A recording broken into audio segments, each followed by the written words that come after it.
Fernando and Paul, will make you both co-hosts, and then let you guys take it from there.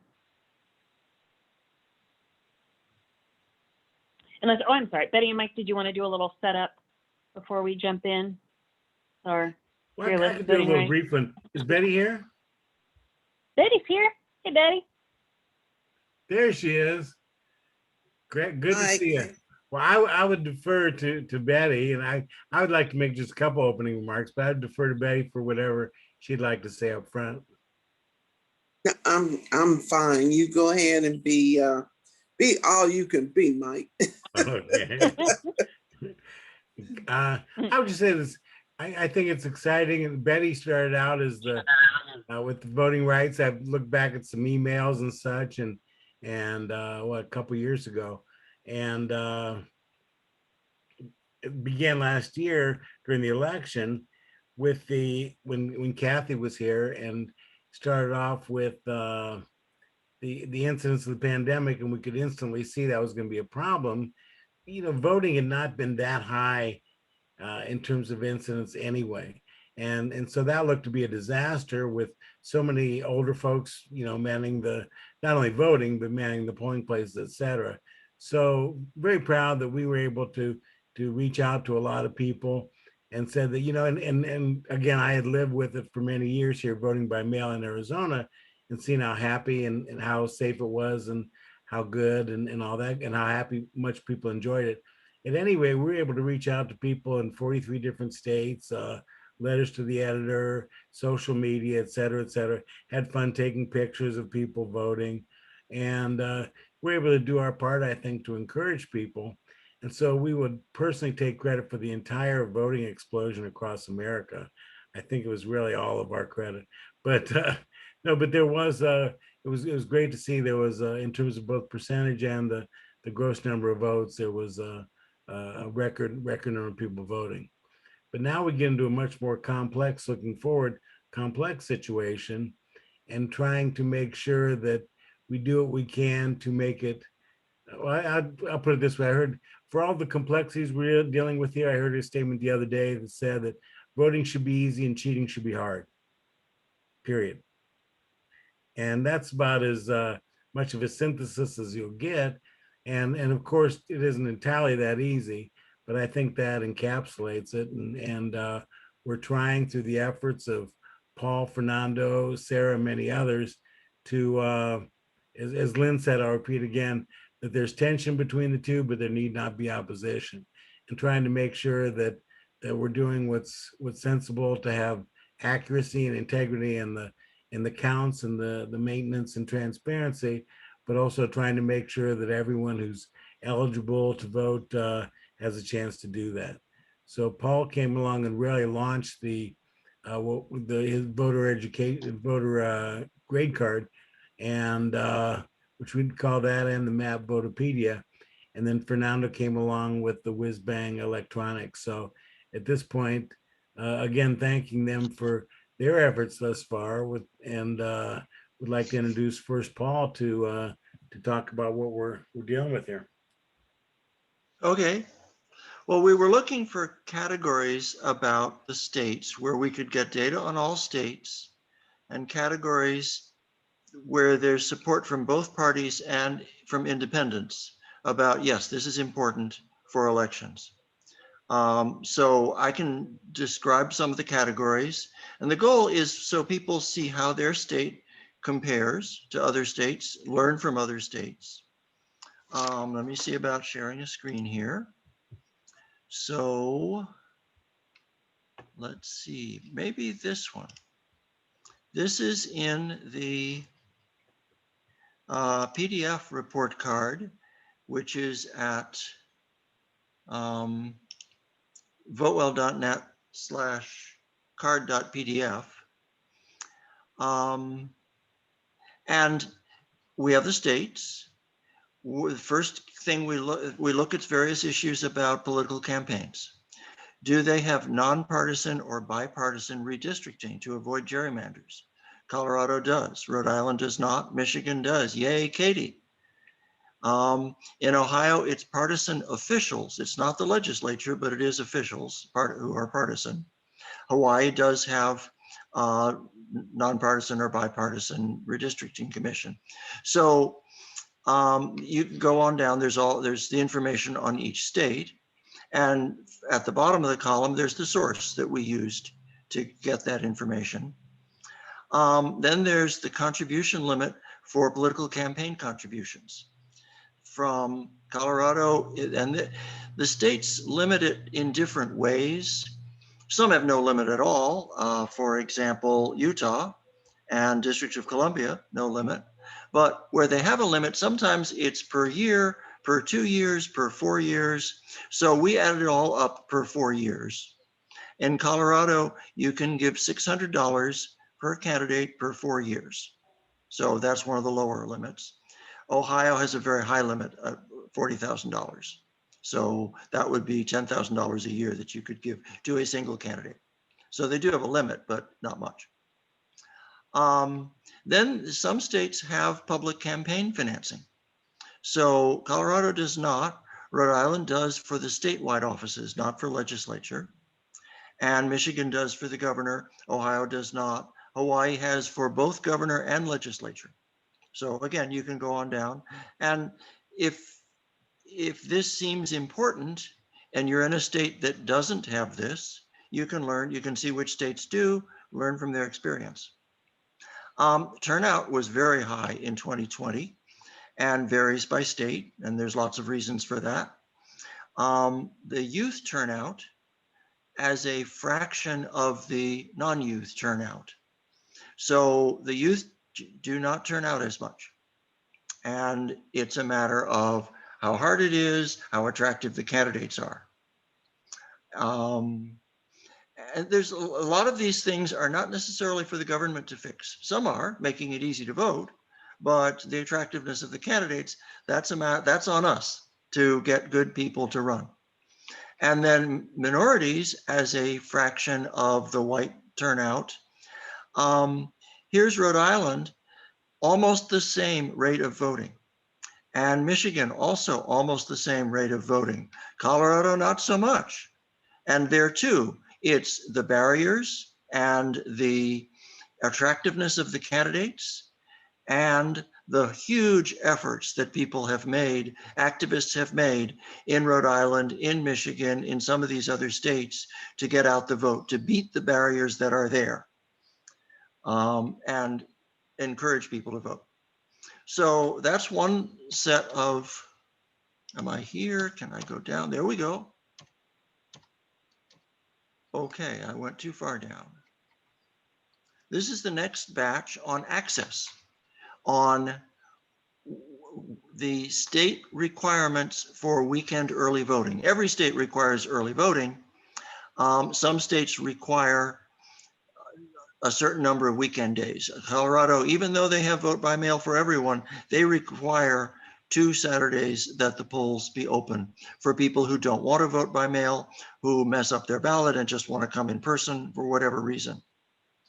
And then there's access to vote by mail this last time around. As Mike said, it was really widespread this time around.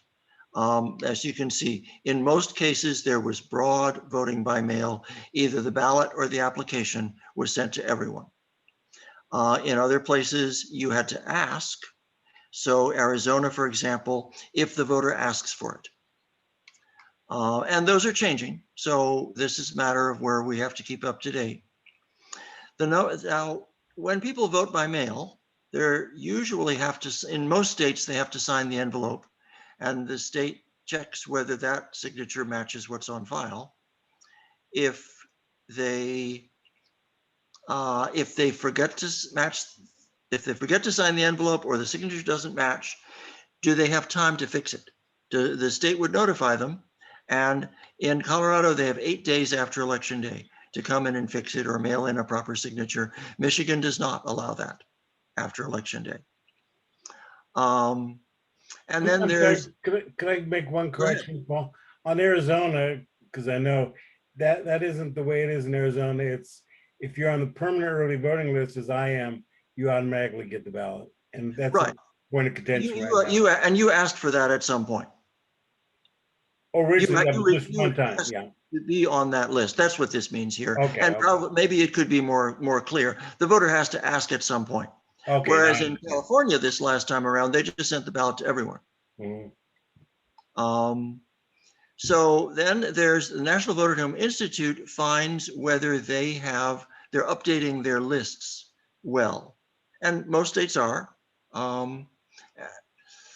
The rejection rate, how much they reject ballots for a mismatched signature or a lack of signature.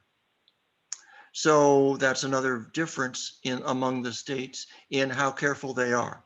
And of course, that's trying to get to the second thing Mike said, cheaters, we don't want any cheating. What was your wording, Mike? That easy to vote and hard to cheat, right? Easy to vote and hard to cheat, correct, yeah. Yeah, this is an effort to make it hard to cheat. Okay, and then the last batch of items is about checking the election results. Is there a paper trail? Do they hand count? Do they have a good statistical sample? Colorado and Rhode Island do. Michigan does 5% of the ballots, but they do it after the results are final. So it's informational, but it can't change the results if they find a problem. Do they audit all the contests or just some? Most of them just audit a few contests. And can the public audit? And often they can. They can get the ballots or the images and do their own public audit, which is very empowering for the people to check. So now I'll turn it over to Fernando with a map that makes this easier to find. Hi, everybody. Let me share my screen.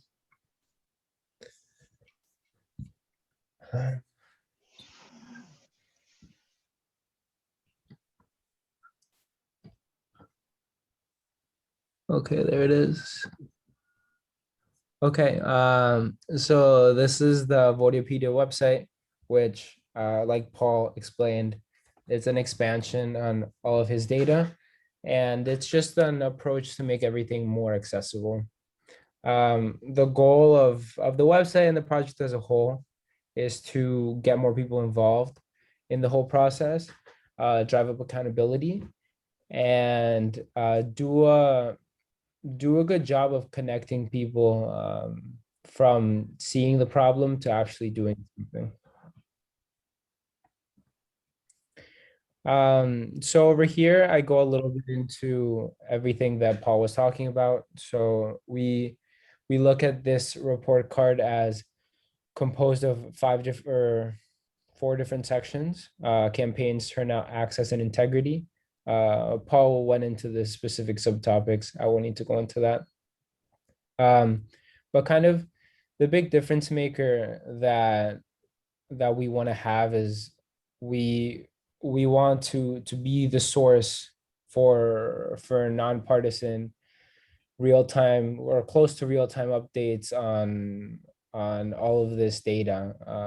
A lot of people worry about the kind of being able to trust the source for all this information, and we're a great kind of somewhat third party to be able to offer all this information.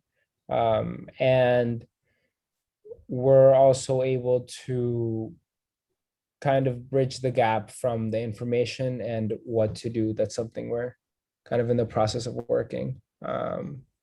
I'll show a quick video emphasizing why the time is now to make all this happen.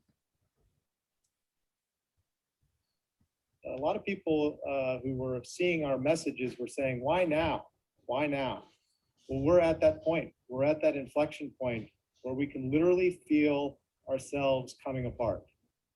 We can see that if we were all, the American family in one boat, which is kind of what we're in the boat together, and we've kind of turned on each other because we're not sure what to do. We're tired of blaming the media, the politicians, the corporations, the elite, whatever you want to call it. And we're just so frustrated with throwing up our hands. Well, we kind of have to look at ourselves and say, who's going to be the adult in the room? It's going to be us. Yeah, so as Andrew was mentioning, it's important for us to be the people that stand up and drive up the accountability and just improve this whole process because we can. It's our country. So going into the map, the map is supposed to be a visualization of map of Paul's all of his information. As he mentioned earlier, we have all the different categories. We have access, campaigns, turnout, and checking.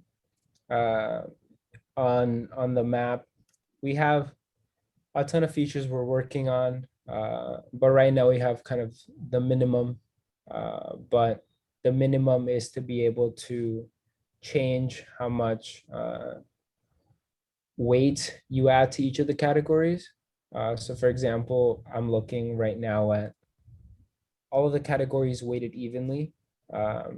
If I just wanted to look at weekend early voting, we're gonna simplify this later on, but there you go. So you're able to look at how all the different states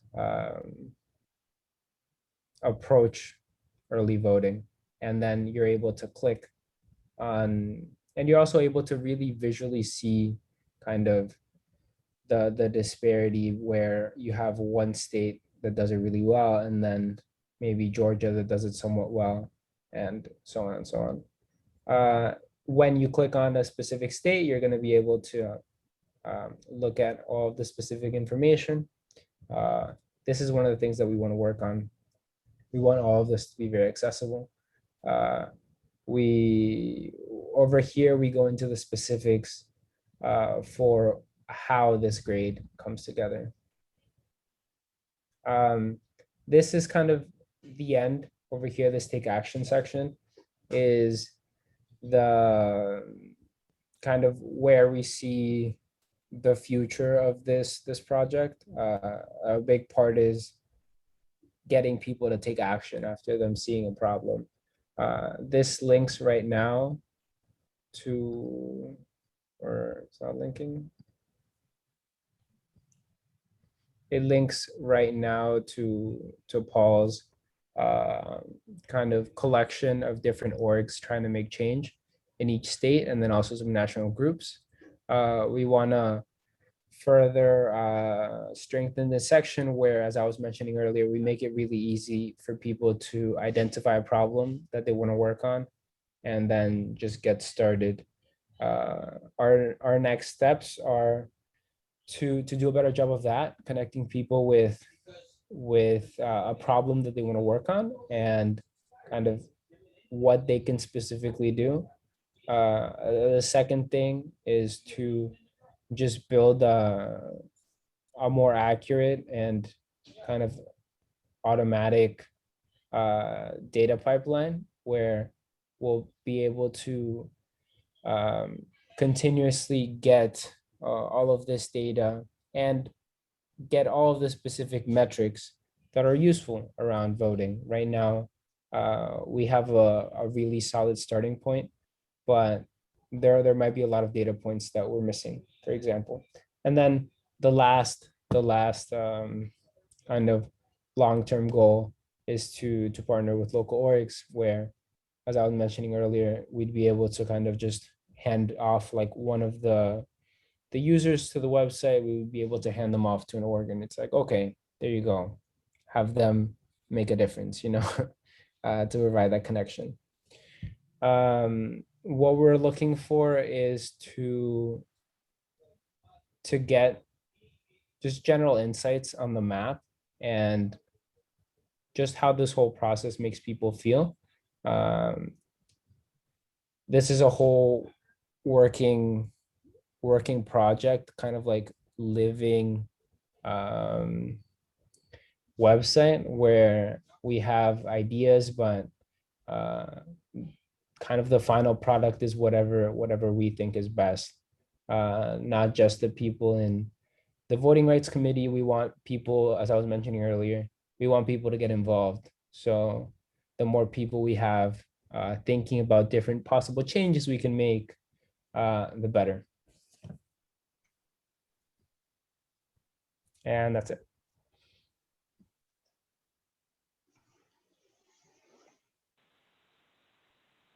Thanks, Fernando. So we're very excited about this resource and the possibilities it has. And as you guys both reiterated, we, are very much seeing it as a work in progress, as a kind of a living, breathing tool that's going to evolve as much as data is updated and as much as we realize there's more that we want to incorporate. And as both Paul and Fernando said, a big benefit to tonight and introducing more fresh eyes and perspectives to it is to hear from you what would you find beneficial to be incorporated, what kind of strategies would make it a little easier to use, more likely for you to share. Our goal is that this is a truly useful tool that becomes a resource that people really see as a go-to. If I want to see how Illinois stacks up when it comes to voting rights, I go to the Voteopedia and I have all that information there. So definitely take any questions, anything that's on top of mind that people go, oh, it would be great to include, or what I would like to see, or what do they call this? Your beta stage, work in progress stage, whatever the lingo is. Also, if there's any questions related to, from anything from the function to, how we see it working. But if nobody else has something, and Paul knows this, but I think it's very important that we include voter registration purges, and I've supplied that information, and it relates to what's happening here in Arizona right now.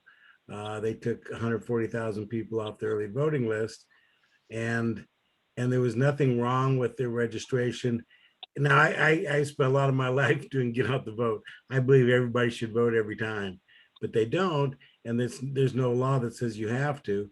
And so just because somebody didn't vote for a cycle or 2 cycles, they shouldn't be taken off the list. So, and before the Voting Rights Act was negated in 2013, that would have been illegal, to do that.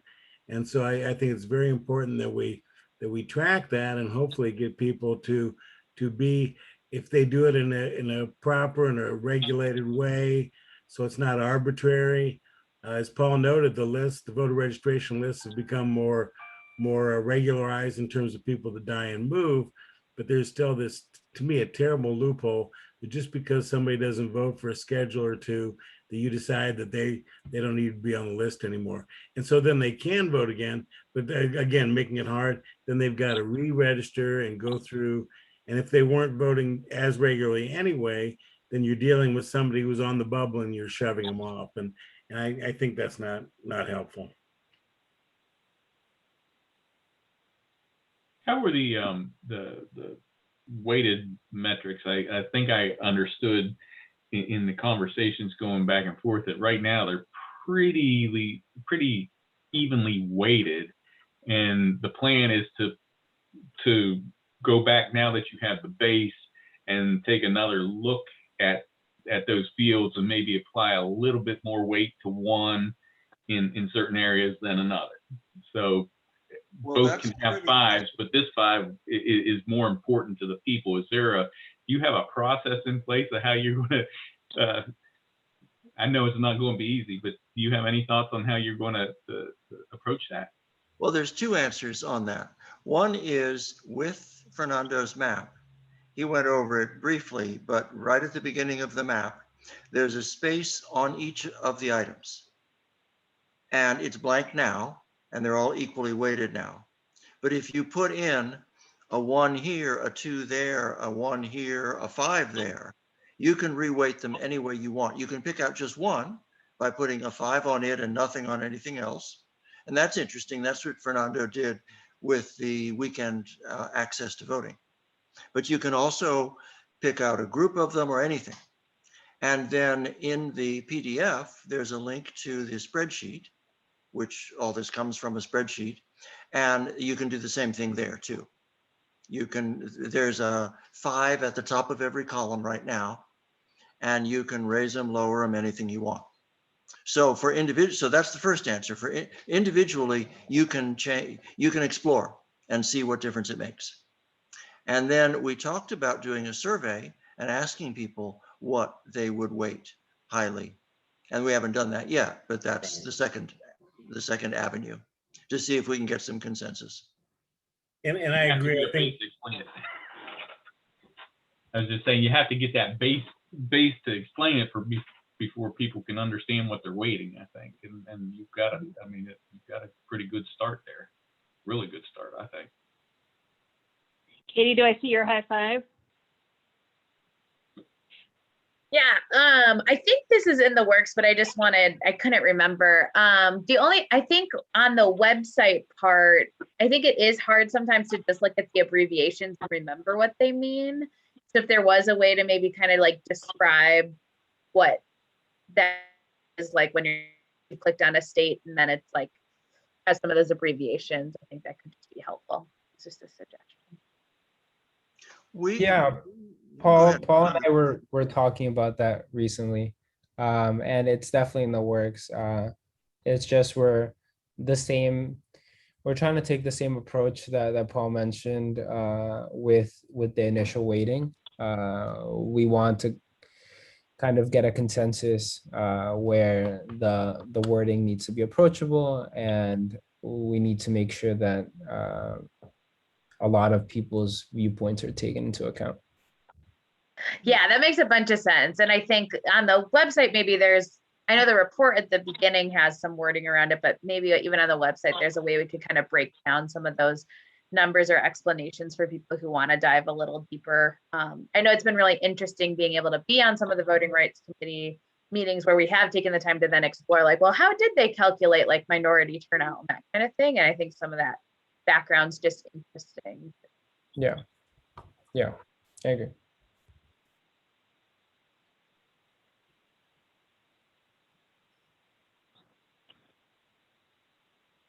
Any other burning questions or areas where we feel like we go into a little deeper detail, or thoughts around, areas we might expand, or like fireside chat with the developers so we can take advantage of that?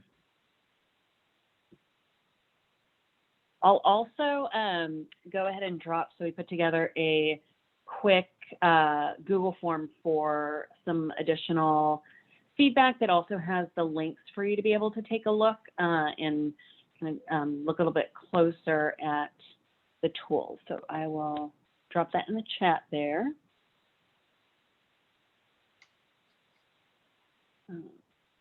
Is this live? Yeah. Or anybody can get there?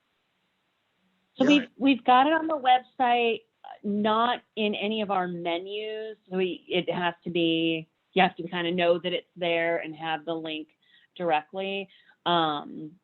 We're kind of in that place between wanting to make sure people have access to be able to give feedback so we can really refine it as needed, but also understanding we really want to come out of the gate with the sharpest, most comprehensive tool possible, knowing that people are likely going to give it, they give it that initial look, and if it falls short in any way, that they think the likelihood that we'll get them back to, okay, well, we fix that bug or whatever. So we want to make sure it's, and also being very clear that it, like I said, it's the living, breathing thing that, this guy's going to evolve as do our the data and the resources and, all that stuff. So, but the link is in there.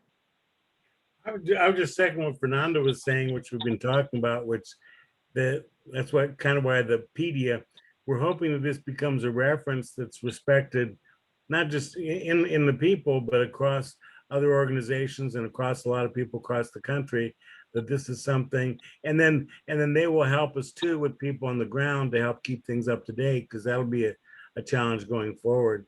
But the idea is to have a really trusted and credible factual resource for people because these issues are going to be important issues, I think, for the next couple of years. So it's worth taking a few minutes now to get a solid foundation down. But hopefully, and Sarah and Katie, you know that you reach out to a lot of these organizations, and I think it could be something that would be our unique contribution to the mix. Definitely. Yeah. I was the other thing that I was thinking of for access, and I don't know if this was debated, I'm guessing it was, but I mean, registration seems like it's part of access, and how either easy it is to register or not, or how many days before an election you can or can't. So I wasn't sure if there are any plans, but that's just another thing that kind of came to mind for me. I agree with you, actually. That should be, you can't vote until you register. So to me, there are two stages of the access, right? Well, and you know, there was a law in Missouri that was being proposed where you'd have to wait basically like 6 months before you could really register, because you had to like identify your party, and then you couldn't vote in a primary until then. So for people turning 18, you actually, like, depending when your birthday was, like, you might not be able to vote for an entire year. And so like, when you look at that compared to other states, you might end up seeing an impact on youth turnout or something based on registration laws, even though you might not initially think that. I wanted to mention, I noticed that my friend Lynn joined, and I was reminded that he has all this wonderful information about, voter information, education, and civics, etc. And there was a high school class here in Phoenix, and the kids, in the senior year, they studied civics and, got into all the various issues and so on. And then before the end of the class, they all registered to vote, which I just thought, that's a fitting culmination of their studies. Is there anything you're in the Voteopedia when you register by state, whether you actually have to declare a party? We haven't tracked that. That's something. Now, one thing, we have some things in the text that are not part of the ranking. For example, voter ID, which is all over the place. And there are a couple of states where even to vote by mail, you have to include a copy of your voter ID. Generally, voter ID has not been applied to vote by mail, but most states do apply it for in-person voting. So anyway, there's so much controversy over whether that's a good thing or a bad thing. We didn't try to give it a score. And the issue of whether you register with a party, the first step might be just to have that information in there. Jeff, how would you score it? Is it something you could score? I don't know that I would score it, but here in Virginia, you just register to vote. And when they have a primary, you show up and they mark you off in the books. So if I show up for a primary for the Democrat and vote, and 2 weeks later they have the one for the Republicans, and I walk in, my name's been checked off. I can't vote a second time. But I don't register with a party. I just register to vote, and that lets me vote in any primary, but I can only vote once. And I think I don't know that you would score it, other than the potential of being more open for the primaries to vote on that aspect. But I think it's a good informational source. I mean, just good to know that, because there are so many people that are registered independent that can't vote for anything until the election. Well, and I agree with you, particularly to the extent that, and this is something that I've been trying to learn more about, and having had some conversations with Kathy, and but to me, you pair that with the fact that we have still so much gerrymandering and so many loaded districts, that when that's the case, so that the primary vote is almost equivalent to your final vote, it just seems to me becomes more important. It's a relevant issue, and at the convention, one of the things I noticed at the convention was that there are really a lot of people there that really care about the open primaries. But I think it's an important issue. What does everybody else think? I do think with a name like Voteopedia, like having more information, even if it's not weighted, is, I really like leaning that way. And I actually also really like the fact that like everything starts with an equal weight and maybe more of the onus is on like how you want to weight things. I think that's really interesting. Maybe we could have like a couple examples too of like, if you're trying to prioritize this or whatever, but as we expand Voteopedia, you know, to me, that's like, ooh, where do I want to know the different laws and who has what? Like, It's a resource. yeah. Not just a weighted scorecard, but it's also a resource. Yeah. Exactly. Yeah, I agree. Maybe we might add some sort of other section where maybe we won't even, because there might be some state specific information that we want to track for example, Georgia that we wouldn't want to track for New York. So there might need to be some sort of other section where we have just general information, and then we have the more kind of report card where this is kind of the general metrics that we think are really important to have across all states. So might be important to add something else.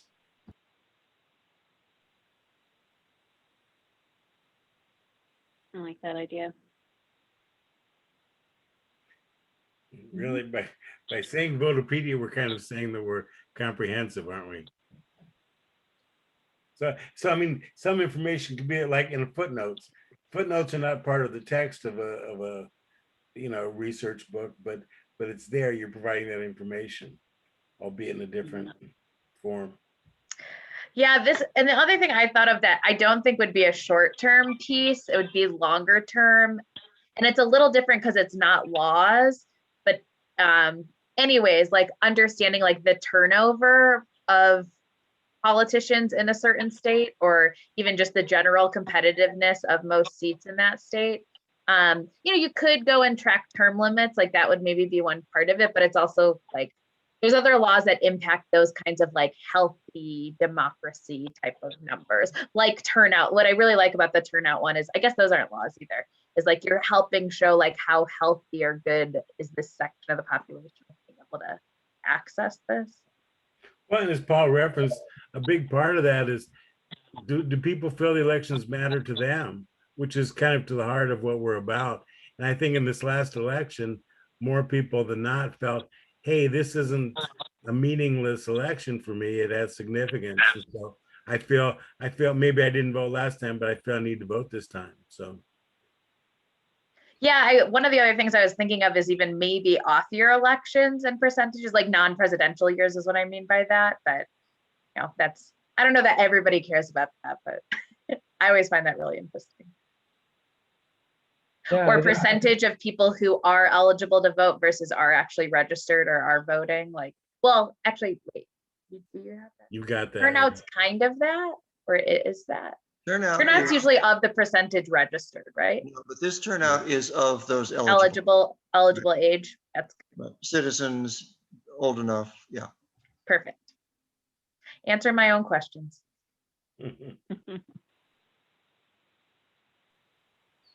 Just wanted to add, I hope that later on this project ends up just driving up overall interest in getting engaged in democracy as a whole. It doesn't even need to be just voting. And I'm hoping it does so by just being this source of transparency around the whole process, where people don't think it's some sort of black box, where it's totally controlled by the rich and by the influential, that this could be a source where they feel comfortable, that they know the process and that they know that their voice is going to be heard, and that they're an important part of the whole. Yeah, I think that like how can you make change off of it is really important. And some of the stuff we've already built in. I did a mini presentation of this to our New Hampshire crew, and they love it, by the way. And one of the suggestions they had was like if eventually we could even link to maybe the laws that are those, or like the ones that are in place, so that you could actually be finding, if your state didn't have something, you could be like easily find the language that a different state used in their law, so that like if you're going to take that next step, it's that much easier. You know, group effort, but they were so excited about it. Good. Go ahead. And New Hampshire comes Okay. out very, very low in this rating. And they so if I'm glad they're looking at it, because if there are mistakes, we need to fix them. Yeah, well, and a story about running for office came up about like, you know, as a they have so many seats and a lot of people run for office, but like one of the first pieces of advice you get is like, don't look at the state list for registered voters because it has dead people on it, because like they have people who have moved that the addresses haven't been updated. And so if you're going to send mail as a candidate, you're going to be sending it to a bunch of houses that can't actually vote. It was just like one of those practical things where they were like, that lines up, that lines up.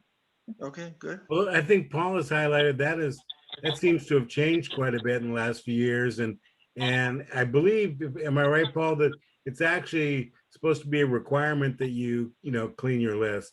But from your list, if I saw it correctly, I saw mostly yeses there. So it looks like that's something that's shifting in a positive direction. When you get down to the bottom of it, there are some states, and I think I'm not sure if New Hampshire is one or not, where I guess it is, where they have a no, where National Voter at Home Institute said no, they don't clean up their lists well. I think New York might be another one too, like a very large state that has some room for improvement. Mm-hmm. It's a big job. It's a computer job, and you have to have due process. So you can't make mistakes. In terms of voter suppression, in the 2016 primaries, I think it was, supposedly a whole lot of voters, Democratic voters, lost their registration. They were purged right before the presidential primary in Bernie Sanders' old neighborhood.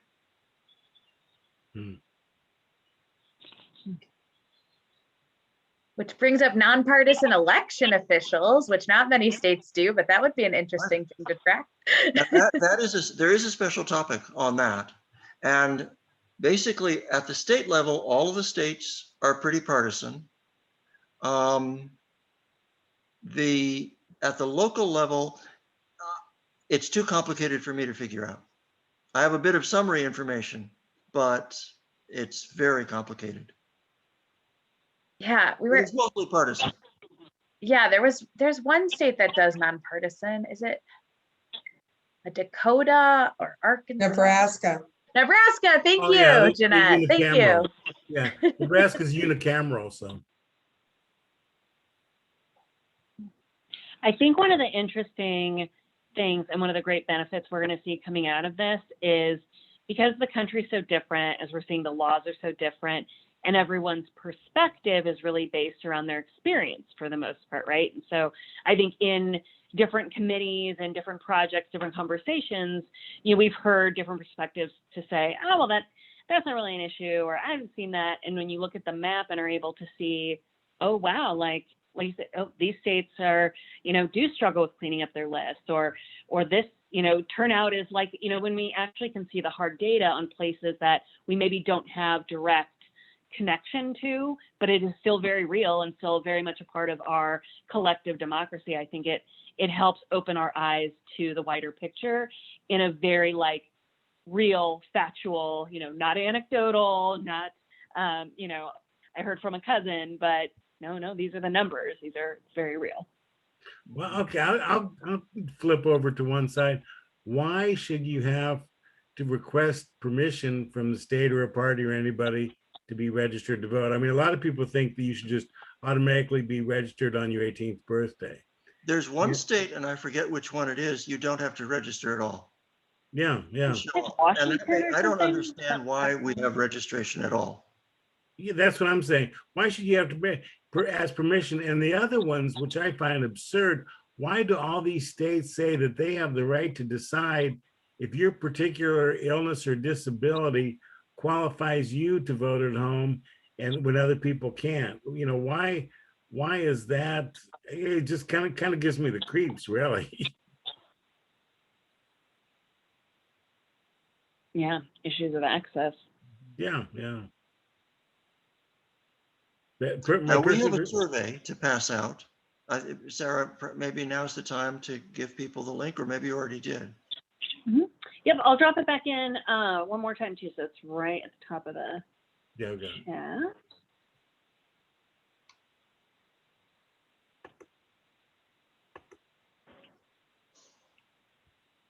I have a quick question. When I was thinking about accountability, and in its relation to the project, I was thinking about kind of highlighting all of the smaller players who make a difference in voting.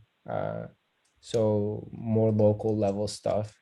Do you think that the Voteopedia could help in that kind of aspect, and if so, kind of how? Because I'm thinking, I don't know if Votopedia would be able to pressure like big senators, you know. I don't know, maybe long term, but maybe a lot of kind of just smaller people who play key parts in the whole process, but just don't get the heat for it if stuff goes wrong. Does that sort of make sense?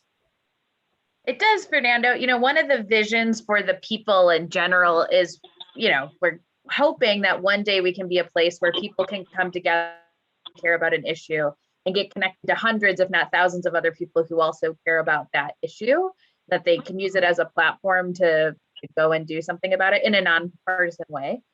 And I think that there's two ways that I immediately, and I think you're asking the question, everybody, sorry, it's very easy for me to just happen. But I think that understanding the process and who does what aspects of it, so like the role the Secretary of State's office may play, if we did have a part of Voteopedia that was talking about nonpartisan versus partisan elections and how they're run differently, people getting that information and being able to see the process, see the laws that are in place that could change it. But we can maybe even do short little, I know Paul loves videos, short little videos, like interviewing people who are the Secretary of State, who can explain in their state, like how the process works.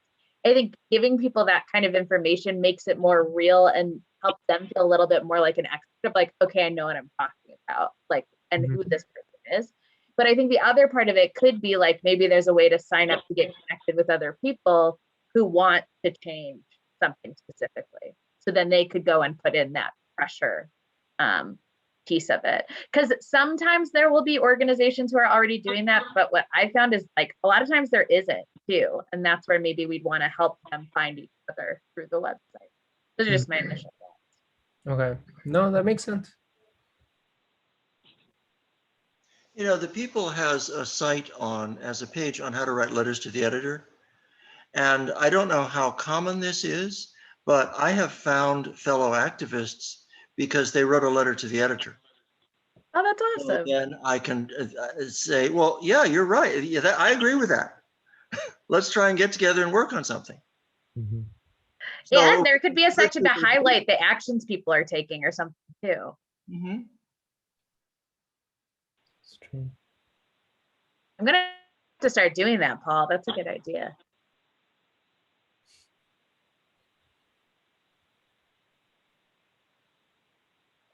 Awesome.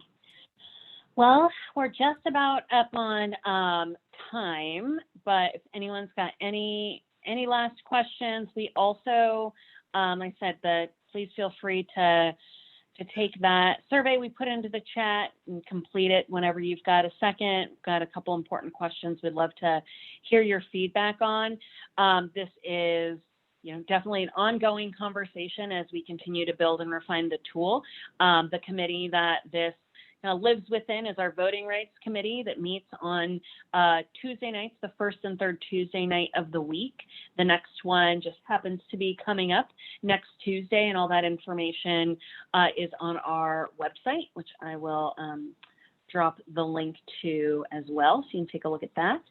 But thanks everybody so much for giving us part of your what I hope for you is as beautiful weather as it is in Chicago Wednesday evening, but it's important work, so it's good that we get together and get it done. There's the calendar link in there. Any last questions or last points we wanted to make from the team before we call it a night? Great to You see know, I everybody. have to. Oh, and Mike has to too. We're peas in a pod that way. Go ahead, Mike. I just say great to see everybody. Good And I was just conversation.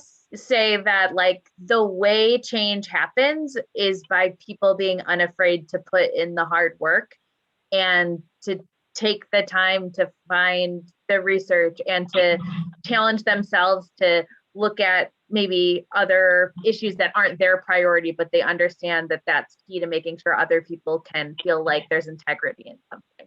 It's not easy. I know it's been months of like, especially listening to other opinions, but I'm so freaking proud to know you guys and to see how this has evolved and just like the excitement that I've seen in our other volunteers who are looking at it. It is so cool. So just thank you guys. Thank you. Yeah, I mean, it is not lost on any of us that this is a project that came, this wasn't like a grant that we got and were, then commissioned or, the board had been kind of thinking about for a long time. This was hey, what's needed? And people like Paul and Fernando like stepped up and said, all right, well, let's do it. We need it. Let's do it. Which excites me about our ability to get stuff done. Cause like you said, Kate, that's how you get stuff done. Like you just do it. Awesome. Well, thanks everybody. Like Mike said, good to see everyone. Appreciate you all. Look forward to, in addition to our ongoing voting rights committee, which everyone's welcome to encourage to join on Tuesday.